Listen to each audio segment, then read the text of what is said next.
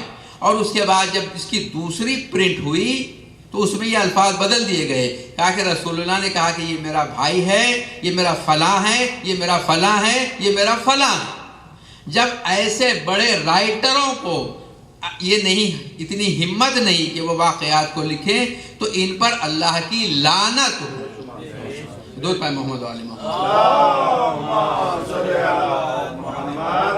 تو رسول اللہ نے اللہ کی وحدت کے ساتھ ہی رسول مولا علی کی ولایت کا بھی اعلان فرمایا، خلافت کا اعلان فرمایا، جانشینی کا اعلان فرمایا. اور یہ مسلمان آج تک بھی اس کا انکار کرتے آ رہے ہیں.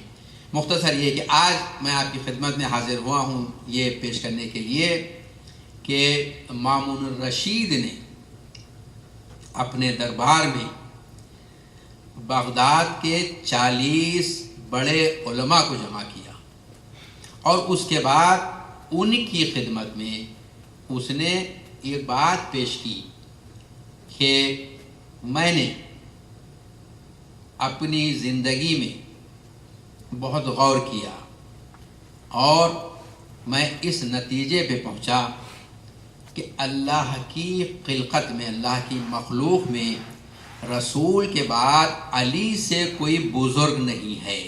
سب سے عظیم رسول کے بعد علی ابن ابی طالب علیہ السلام ہی ہیں. اور خلافت کے لیے علی سے زیادہ کوئی سزاوار اور مناسب نہیں ہے. یہ واقعہ احمد ابن عبدالربے نے عبد الفرید میں اپنی تیسری جلد میں صفحہ 37 پر لکھا ہے. یہ سنی رائٹر ہے، اس نے لکھا ہے، تمام واقعہ لکھا ہے. میں تمام واقعہ تو آج پیش نہیں کر سکوں گا، انشاءاللہ آج جتنا پیش کر سکتا ہوں 30-35 منٹ میں آپ کی خدمت پیش کروں گا، باقی انشاءاللہ کل آپ کی خدمت پیش کروں.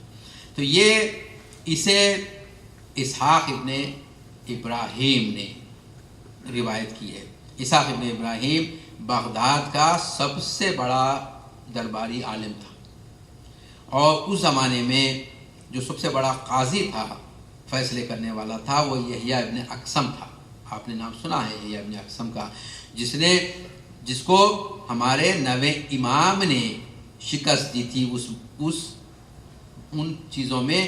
جب مامون چاہتا تھا کہ اپنی بیٹی کا عقد 9ویں امام سے کر دے، اور دربار والوں نے اعتراض کیا تھا کہ جب ان کے والد کو تو نے اپنا جانشین بنایا تھا، نائب بنایا تھا امام رضا علیہ السلام کو، اب جب ان سے چھٹکارا ہوا ہے تو چاہتا ہے کہ ان کے بیٹے کو اپنا داماد بنائے تاکہ اب نبوت پھر خلافت پھر آل علی میں چلی جائے. تو اس نے کہا تھا کہ نہیں، ایسی بات نہیں ہے، خلافت کے یہی حقدار ہیں، اور علم میں بھی یہ ایسے ہیں کہ ان کا بچہ بھی بڑے بڑے عالم سے زیادہ علم رکھتا ہے. اور اس کے بعد وہ علمی مناظرہ ہوا، اور یحییٰ ابن اقسم کو انہوں نے انتخاب کیا تھا کہ وہ سوال کرے. پھر امام نے سوال کیا تھا کہ بتاؤ کسی نے حرم میں، اس نے سوال کیا تھا کہ بتاؤ کسی نے احرام کی حالت میں اگر شکار کر لیا تو اس کا کفارہ کیا ہے؟ تو امام نے کہا کہ تجھے سوال کرنا بھی نہیں آتا. سوال کو امام نے 11 سوالات بدلے تھے کہ بتاؤ کہ وہ اس نے کیا کیا تھا. تو یہ یحییٰ ابن اقسم تھا، یہ دربار کا قاضی تھا مامون الرشید کا. اسے یہ اسحاق ابن ابراہیم بیان کرتا ہے کہ ایک دن میرے گھر پر یحییٰ ابن اقسم آیا، اور یحییٰ نے یہ کہا کہ خلیفہ نے یہ کہا ہے، یعنی مامون الرشید ملعون نے یہ کہا ہے کہ 40 بڑے علماء کو جمع کرو، میں چاہتا ہوں کہ ان سے گفتگو کرو. اس نے کہا کہ تم مجھے علماء کے نام دو.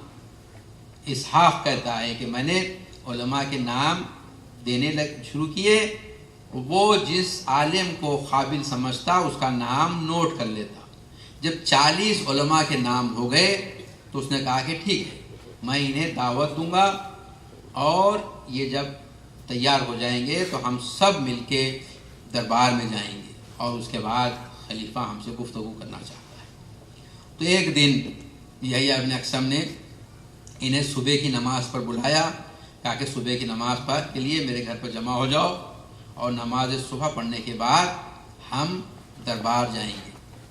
تو وہ کہتا ہے کہ نماز صبح پہ 40 عالم جمع ہوئے، اسحاق بیان کرتا ہے، اور ہم نماز پڑھ کے یحییٰ ابن اقسم کے گھر پر ہم دربار میں گئے، ہارون الرشید، مامون الرشید نیا لباس پہنا ہوا تھا، کالا امامہ اپنے سر پہ کیا ہوا تھا، ہمارا منتظر تھا۔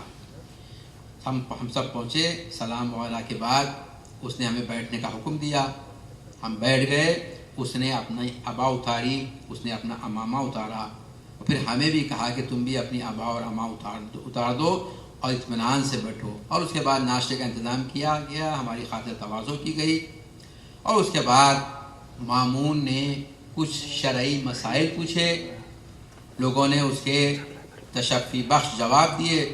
اس کے بعد مامون نے کہا کہ میں نے اس لیے تمہیں نہیں بلایا تھا، میں جس لیے تمہیں بلایا ہوں اس کی وجہ الگ ہے، اور اس کے بعد اس نے کہا کہ میں اللہ کے دین پر ہوں اور میں اس عقیدے پر ہوں کہ اللہ کی مخلوق میں رسول کے بعد سب سے عظیم علی ابن ابی طالب علیہ السلام ہے، اور خلافت کے لیے وہی سب سے اعلیٰ اور موزوں ہے، اور سب سے افضل شخصیت مولا علی کی ہے۔ اور میں چاہتا ہوں کہ تم لوگ اس عقیدے کو اپنا لو، اور اس کے بعد میں فی الحال تمہارا نظریہ معلوم کرنا چاہتا ہوں۔ جب اس نے یہ بات کہی تو اسحاق ابن ابراہیم نے کہا کہ اے امیر، اے خلیفہ، وہ بتاؤ کہ وہ کون سی فضیلتیں ہیں جن فضیلتوں کی بنا پر تم مولا علی کو افضل قرار دے رہے ہو؟ انہوں نے تو مولا علی نہیں کہا، میں کہہ رہا ہوں مولا علی، وہ تو علی کہتے رہے، علی کہتے رہے، تو مولا علی کو آپ کن فضیلتوں کی بنیاد پر آپ سب سے افضل قرار دے رہے ہیں وہ بیان کیجئے۔ تو اس کے بعد مامون نے پوچھا اسی سے، اسحاق سے، اچھا اسحاق یہ بتاؤ کہ فضیلت کس طرح ثابت ہوتی ہے؟ اس نے کہا کہ فضیلت نیک اعمال سے ثابت ہوتی ہے، اعمال صالحہ سے ثابت ہوتی ہے۔ کہا کہ ٹھیک ہے، اچھا یہ بتاؤ جب رسول اللہ نے اسلام کی دعوت دی تو اس وقت سب سے بہترین عمل، سب سے بڑا عمل، سب سے نیک عمل کیا ہو سکتا تھا؟ اسحاق نے کہا کہ سب سے نیک عمل یہ ہو سکتا تھا کہ کلمہ شہادتین کو سچے دل سے قبول کیا جائے۔ اس نے کہا کہ اچھا یہ بتاؤ جب رسول اللہ نے اسلام کی دعوت دی تو کیا علی نہ تھے جنہوں نے سب سے پہلے اسے قبول کیا اور رسول کی رسالت کی گواہی دی، اللہ کی وحدت کی گواہی دی؟ اس نے کہا کہ ہاں، علی نے سب سے پہلے گواہی دی، مگر علی نابالغ تھے، مردوں میں یہ گواہی ابو بکر نے دی تھی۔ یہ آج بھی ان کی کتابوں میں ہے، انہوں نے کہا کہ بچوں میں علی نے پہلی گواہی دی، بڑوں میں ابو بکر نے گواہی دی، عورتوں میں حضرت خدیجہ سلام اللہ علیہا نے پہلے گواہی دی۔ یہ اس طریقے سے تقسیم کرتے ہیں کہ مولا کی عظمت کو کم کریں۔